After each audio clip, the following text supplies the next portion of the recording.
WWE ने तो यार आज बड़ा वाला काट दिया। तो मैंने अपनी पिछली वीडियो में कहा था कि सीएम पंक एक बहुत बड़ा रीज़न है आज का स्मैकडाउन देखने का, बट डब्ल्यूडब्ल्यूई ने तो उनको स्मैकडाउन के ऑफ एयर जाने के बाद यानी कि ख़त्म होने के बाद बुक किया, वो भी एक प्रोमो कट के लिए।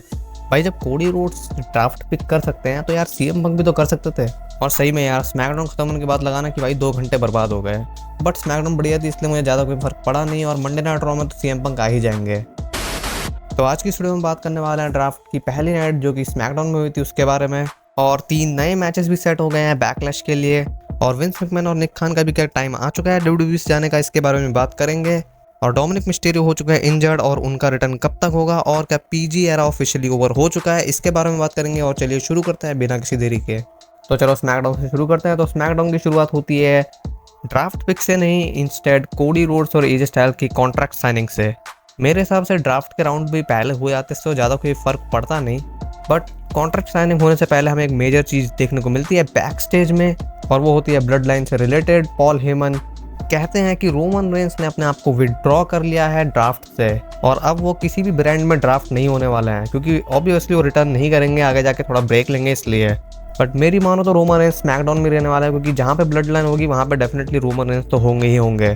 तो चलो अब हम कॉन्ट्रैक्ट साइन की बात करते हैं। तो एज स्टाइल कॉन्ट्रैक्ट साइन करने से पहले कहते हैं कि वो रिस्पेक्ट करते हैं कोडी रोड्स की, क्योंकि वो और एज स्टाइल्स दोनों एक ही पैथ पे चल चुके हैं डब्ल्यूडब्ल्यूई में आने से पहले, और उन दोनों ने अपने आप को प्रूव किया है डब्ल्यूडब्ल्यूई के बाहर कि वो कितने अच्छे टैलेंट हैं। और वो कोडी रोड्स से ये भी कहते हैं कि उन्होंने बहुत कुछ लर्न किया है उनके फादर डस्टी रोड्स से, और डस्टी ने उनको ये सिखाया कि कैसे चैंपियन होने का वेट कैरी किया जाता है। और फिर एज स्टाइल कहते हैं कि डब्ल्यूडब्ल्यूई चैंपियनशिप का वेट उसका लेदर नहीं है, उसका गोल्ड नहीं है, और वो देखना चाहते हैं कि कोडी रोड्स कैसे इस चैंपियनशिप को कैरी करते हैं।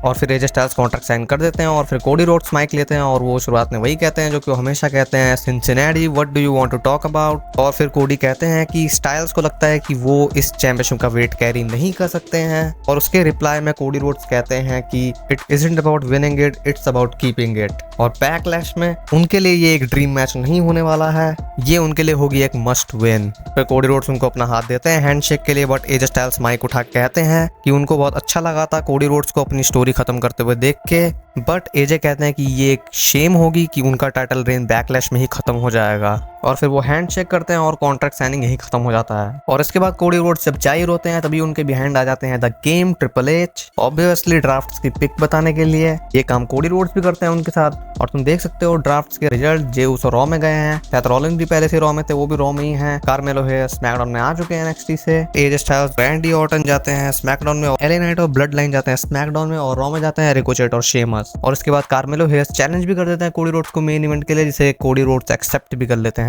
उसके बाद हमें टैग टीम मैच देखने को मिलता है, ड्रैगन ली रे मिस्टीरियो जो कि हरा देते हैं हम्बर्तो करिलो और एंजल गार्जा को। और इसके बाद सैंतोस एस्कोबार कहते हैं कि उन्होंने ड्रैगन ली पे अटैक नहीं किया था बैक स्टेज पे। और फिर वो हमें एक फुटेज दिखाते हैं बैक स्टेज की जहाँ पे कार्लिटो अटैक कर रहे होते हैं ड्रैगन ली पे, और फिर उसी टाइम पे ही क्लिप खत्म होने के बाद कार्लिटो पीछे से बैक स्टैबर लगा देते हैं ड्रैगन ली पे, और फिर तुरंत उसके बाद भाग जाते हैं क्राउड के रास्ते। वैसे आजकल ये बैक स्टेज फुटेज वाली स्टोरी लाइन बहुत ही पॉपुलर चल रही है, अभी हमें AEW में भी देखने को मिली थी।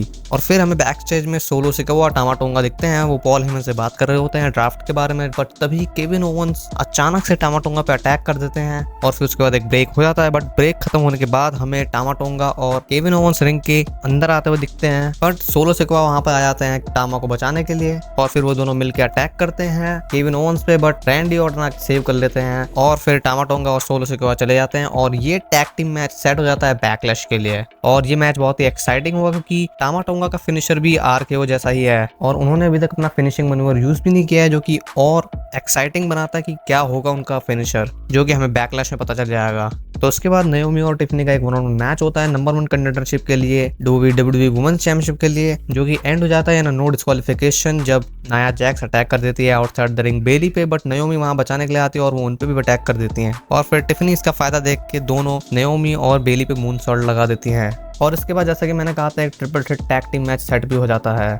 और इसके बाद हमें मेन इवेंट देखने को मिलता है जिसमें कोडी रोड्स हरा देते हैं कार्मेलो हेयस को, ऑफ कोर्स, क्योंकि वो भाई चैंपियन है तो डेफिनेटली यहाँ पे तो हारने का कोई सेंस ही नहीं बनता उनका। और मैच खत्म होने के बाद एजे स्टाइल्स आते हैं और हैंड चेक करते हैं कोडी रोड से, और ऐसे ही स्मैकडाउन खत्म हो जाता है। और इसके बाद भी हमें कुछ ड्राफ्ट की पिक्स देखने को मिलते हैं सोशल मीडिया पे, जो कि तुम देख सकते हो इस फोटो में। चलो फिर अब हम बाकी खबरों की तरफ चलते हैं। तो चलो अब हम अपनी अगली न्यूज़ में चलते हैं, जो कि है डोमिनिक मिस्टीरियो से रिलेटेड। तो डोमिनिक मिस्टीरियो को एल्बो इंजरी हो चुकी है, जो कि उनको हुई थी उनके मैच में अगेंस्ट अंड्राडे, जो कि हुआ था मंडे नाइट रॉ में, और अब वो शायद से 9 महीने के लिए आउट रहने वाले हैं। तो मैं उनको स्पीडी रिकवरी विश करता हूँ। और फिर हम चलते हैं अपनी अगली न्यूज़ में, जो कि है क्या पीजी एरा ऑफिशियली ओवर हो चुका है। तो शायद से जो रॉ का वर्क था टुवर्ड रेसलमेनिया 40 और जो पॉल हेमन की हॉल ऑफ फेम स्पीच थी, उसको देख के तो सभी कंसीडर कर रहे हैं कि पीजीआर ऑफिशियली ओवर हो चुका है। बट अभी तक टीवी शोज वालों ने कोई भी डिसीजन नहीं लिया है, और जैसे ही नेटफ्लिक्स की डील आ रही है पास, वैसे ही इसके बारे में बातें और भी बढ़ती जा रही हैं, और क्या पता हमें 2025 की शुरुआत में पीजीआर खत्म होते हुए भी दिख जाए। तो चलो हम चलते हैं अपनी फाइनल न्यूज में, जो कि है विंस मैकमैन, निक खान फाइनली जा चुके हैं WWE से। तो निक खान का तो अभी कंफर्म नहीं है, क्योंकि उन्होंने जो अपने शेयर्स हैं वो सोल्ड करने के लिए रख दिए हैं, बट अभी तक वो सेल नहीं हुए हैं। बट विंस मैकमैन ने अपने सारे के सारे टीके शेयर्स सेल कर दिए हैं, और उनके जो WWE के साथ टाइज थे वो भी अब खत्म हो चुके हैं। तो भाई मैं तो इस बात से बहुत ही खुश हूँ, क्योंकि मेरे को लगता है कि अब विंस मैकमैन को WWE के जरा सा भी पास में नहीं भटकना चाहिए, क्योंकि उन्होंने जो करना था वो कर चुके हैं। एटीट्यूड एरा में उन्होंने ऑस्टिन को स्टार बनाया, वही एक बहुत बड़ी चीज थी, और जॉन सीना को भी। बट मेरे को लगता है कि अब वो टाइम आ चुका है, नहीं अब नहीं, मेरे हिसाब से बहुत पहले ही वो टाइम आ चुका था जब विंस मैकमैन को ये सब छोड़ देना चाहिए था, और ट्रिपल एच या फिर किसी और को आना चाहिए था उनकी पोजीशन में, क्योंकि